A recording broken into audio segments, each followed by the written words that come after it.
Well, we're seeing Michael Williams, but we're not hearing him. So you have John Favoli and Keely Fulton at your service as we await the launch of the Space Shuttle Atlantis right around 3 minutes from now, as it sits there on poised on the pad 39A. And throughout the morning, it's been cloudy, breezy. Weather has been touch and go. It's been a situation, but as far as we know, it's still a go for 11:26. Okay, we have Michael Williams back with us. Michael, can you hear me okay? I certainly can. Our brief technical glitch, NASA deals with them, so did we very quickly, so good for us and good for you. Thank you for joining our simulcast coverage on News Channel 5 and Fox 29. We're below the T-5 mark. My producer can give me the mark. All systems go aboard Atlantis. The weather is a go. They're ready for launch at 11:26:52 of this 135th and final mission in the Space Shuttle era. The 4 astronauts have been aboard their craft since a little after 9 o'clock this morning, strapped in, ready to go. Commander Chris Ferguson, his pilot Doug Hurley, and mission specialist Rex Walheim and Sandy Magnus, all space veterans ready to begin their 12-day mission to the International Space Station. They're going through the last computerized checks at launch control here. Once it clears the tower, the mission will be handed over to mission control in Houston. But a bevy of activity all morning. For the entire week, we worried that weather would be a factor. They kept saying it was only a 30% chance of launch. But at this point, again, all systems are go. Perhaps we can pan over just a little bit here to show the enormous media gathering here for the flight of Atlantis. Thousands of media gathered here, by some reports perhaps up to 1 million people along the Space Coast to witness this final flight of Atlantis. I have my colleague with me, Carolyn Schofield, if she can come back around the other side. And we're going to talk to Carolyn here in a moment. But off Cape, so much enthusiasm for this launch. Roxanne Stein has been looking at this from the causeways where those tens of thousands of people have gathered to watch the launch, which is coming up in just a few minutes here. Roxanne, the scene and the excitement from where you stand. Michael, you can hear the cheers, and I can tell you we've been here since 2 o'clock, 2:30 this morning, and watched this little area grow from a small town to a relatively nice-sized city as thousands of people have poured in to watch this historic launch. And I can tell you, just about 7 minutes ago, there was a real cheer when we heard the words, "clear to launch." Wasn't it? I mean, everybody, you're pretty excited about all of this? We've been together all morning long. We're waiting for that final countdown. We know we're getting close, Michael, so why don't you lead us into this countdown for this historic last shuttle mission, the liftoff of Atlantis, STS-135. Michael? Producer, thank you very much, Roxanne. Back at Kennedy Space Center, 3.5 miles away from pad 39A. The rumble will wash across the water here. You'll feel the air as though it's ripping in half. You'll feel the rumble inside, standing this close, as thousands of us, including my colleague Carolyn Schofield, are doing right now. Launch control as we come to a minute from launch. Briefly, your thoughts. Well, we're here to be news reporters and talk about what's going on, but it's impossible not to be a tourist as well. I've got my camera here. We're all ready to go to make sure you don't want to miss a second of the action and see exactly what happens on this last launch. It's just too exciting. You can feel the excitement around here at the press site. T-40 and counting. We're going to go to launch control momentarily. They'll hand it over to mission control immediately after Atlantis clears the tower in 11:26:52 liftoff. 8.5 minutes from a standing start to orbit, T-minus 30 seconds and counting. And we are going to go to launch control, listen to launch control for the final flight of Atlantis. Standing by. Go ahead. Yes, sir, we need guys to go do the verification per the LCC, please. All right, CMAC? Yes, CMAC. The LCC says we need to verify using a camera, and we're positioning camera 62 right now. Okay, let us know as soon as 62 is swung over and you can verify LCC for GVA retract, please.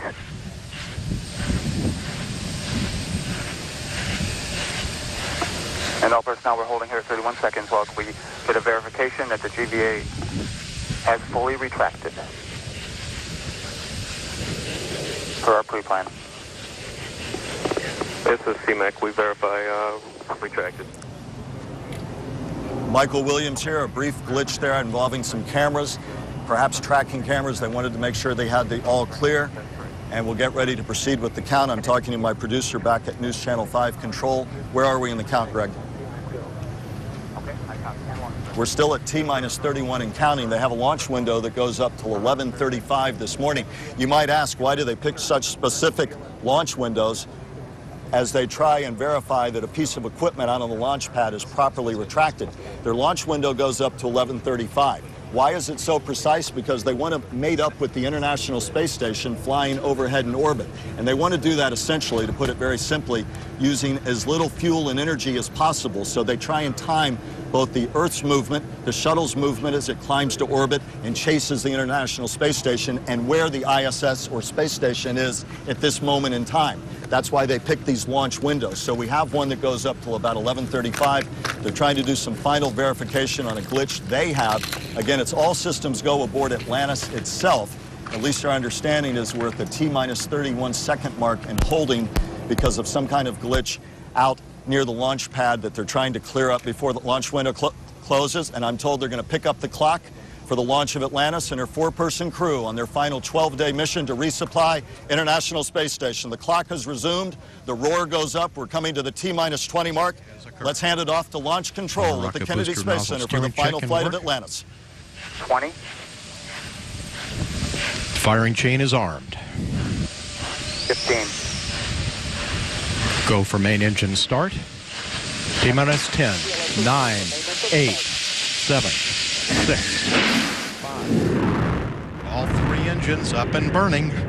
2, 1, 0, and liftoff. The final liftoff of Atlantis on the shoulders of the space shuttle. America will continue the dream. Program, Houston. Roger, roll, Atlantis. Houston now controlling the flight of Atlantis. The space shuttle spreads its wings one final time for the start of a sentimental journey into history. 24 seconds into the flight, roll program complete. Atlantis now heads down, wings level on the proper alignment for its 8.5-minute ride to orbit. 4.5 million pounds.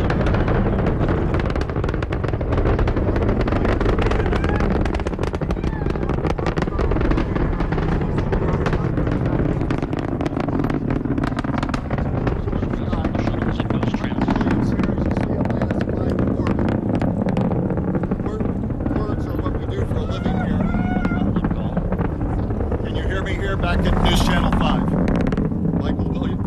Michael Williams here. If you can hear me, Atlantis, what a beautiful launch as she climbs through the clouds on her 8-minute ride to orbit. I was saying moments ago, words are what we do for a living, but there are very few to describe this awe-inspiring sight. The next critical mark in the launch at the they're at go at throttle up right now, a critical phase as they try to minimize the atmospheric pressures on the shuttle orbiter. The next critical phase will be at the 2-minute mark when the solid rocket boosters, helping to provide more than 7 million pounds of thrust, will spend all of their solid rocket fuel and will jettison from the orbiter and the external fuel tank. That's at the 2-minute mark and to launch, one of the most critical phases of the 8-minute ride to orbit. We're coming up on the minute when the SRBs, the solid rocket boosters, should fall away from the orbiter. Then it will be up to the remaining fuel in that 500,000-gallon external fuel tank to push the orbiter Atlantis and her crew to orbit from a standing start to 18,000 miles an hour and orbit in 8.5 minutes. That's 5 miles per second. By the time, you heard me right, 5 miles per second by the time they make orbit. We have SRB separation. Let's listen in for a moment to Mission Control in Houston. We'll pick it back up here. Keep my mic open, but let's listen into Mission Control momentarily. 2 minutes, 20 seconds into the flight. Atlantis already traveling 3,200 miles an hour, 35 miles in altitude, 50 miles downrange. The propulsion officer reports the orbital maneuvering system engines have ignited. Atlantis kicking on its afterburners for 1 minute, 23 seconds for the final phase of powered flight. Bias at Mission Control in Houston happens to be an old colleague of mine doing the call. Listening into Mission Control in this critical phase of ascent to orbit. Talking to my producer as well, all seems smooth.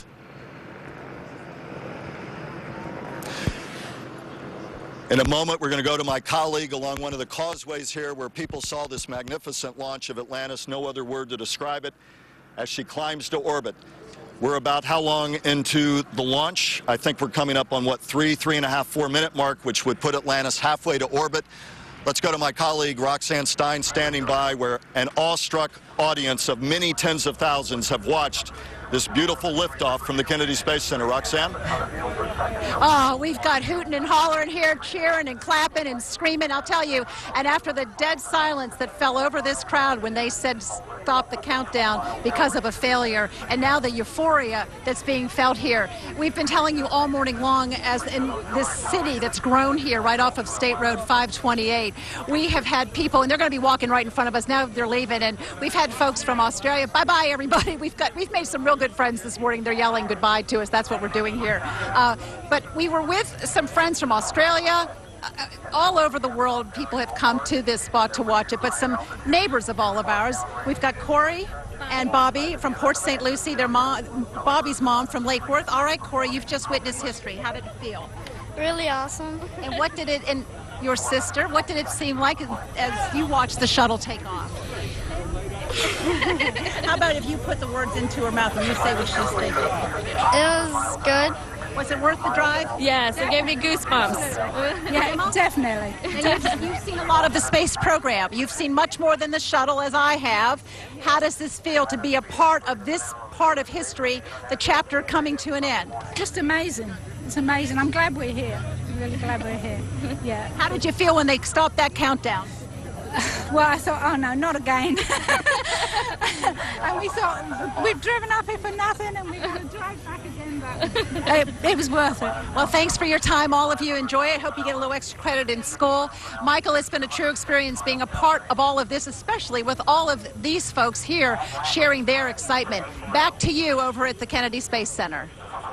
Oh, what a morning. I'll tell you, it's hard not to be emotional. I've seen reporters cry at these launches, and I have to admit, I got misty-eyed seeing the final flight of Atlantis in this program, one I grew up with, and so many of you on the Space Coast throughout Florida and the nation as well. The orbiter now passing the 7,000-mile-per-hour mark as she climbs to orbit with her four-person crew for an eventual Sunday rendezvous with the International Space Station. Word from Mission Control in Houston, all three orbiter engines functioning nominally as they so. We're 5.5 minutes into flight, 3 more critical minutes before they'll have main engine cutoff, and that big external tank filled with 500,000 gallons of liquid oxygen and hydrogen, that's what's fueling the orbiter's 3 main engines. At blastoff, you also have the solid rocket boosters. They fell away at the 2-minute mark. Now it's up to the orbiter engines fed by that big orange thermos-like external fuel tank to do the rest of the job and to get Atlantis into orbit. Right now, everything is looking perfect on the launch.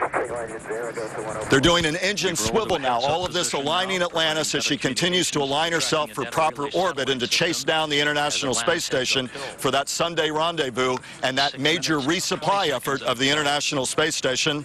We're 6:20 into flight, and if we're looking at the NASA camera I think we're looking at, you'll see that spectacular view of the external fuel tank falling away from the orbiter. What a beautiful view as they climb above Florida and the world. One final time. This is the 135th and final mission, and really there are no words to describe it. If you're standing here, everybody here, my colleague Carolyn Schofield put it well, all people out here, most anyway, are out here assigned with various professional media outlets, and everyone let out a gasp and pull out their own cameras to take one final shot here. Again, we're coming to the critical 8.5-minute mark. Atlantis will be in orbit, will be achieving orbit. A big cheer went up here. You can see still the contrail behind me at Kennedy Space Center as we move to the 7-minute mark into the flight here. This will be a 12-day mission for Atlantis. She'll resupply the International Space Station with needed food and other supplies. 1:15 to engine cutoff for the orbiter.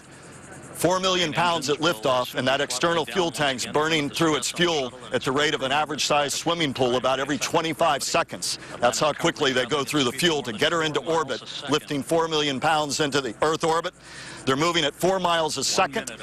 Ultimately, they'll be moving at 5 miles per second, 18,000 miles per hour, and 1 minute of powered flight left before the engines have done their job and Atlantis begins to achieve her orbit. A couple of very moving quotes I heard right before launch, and I don't know if this was from launch control or one of the astronauts, but I'm paraphrasing a bit, but they said one more time to show everybody the great nation, this great nation at its best. Those words just before launch, and just a minute or two before the launch, launch control said they saluted the astronauts On behalf of everybody at the Kennedy Space Center, the orbiter now moving at 15,000 miles per hour as she achieves orbit here.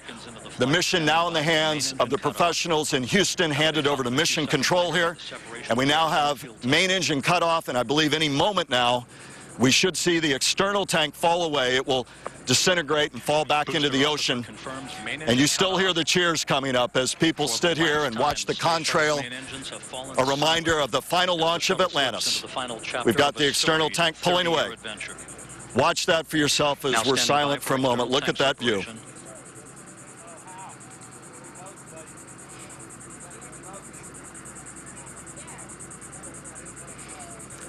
Planned separation Atlantis here, off the all of tank. this a highly complex Commander Chris ballet Ferguson will be to maneuvering get into Atlantis orbit, now into a perfect separation. Mission Mission control, very, very happy with how the launch has gone thus far.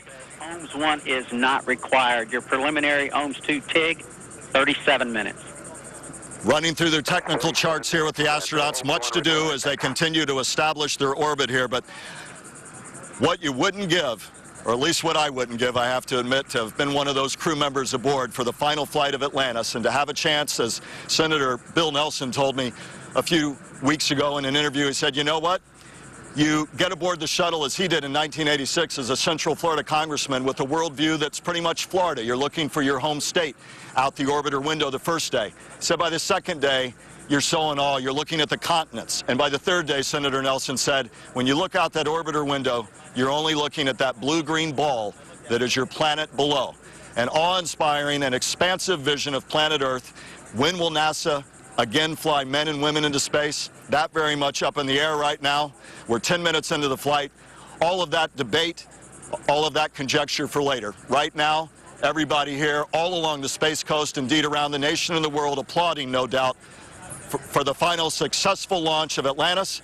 Continuing coverage on News Channel 5 and Fox 29 News. Our News Channel 5 coverage continuing at noon, and then full coverage beginning at 5, 5:36, and 11 on News Channel 5, and of course Fox 29 coverage tonight at 10. For our entire team, I'm Michael Williams, reporting live from the Kennedy Space Center following the final successful launch of Space Shuttle Atlantis and her 4-astronaut crew.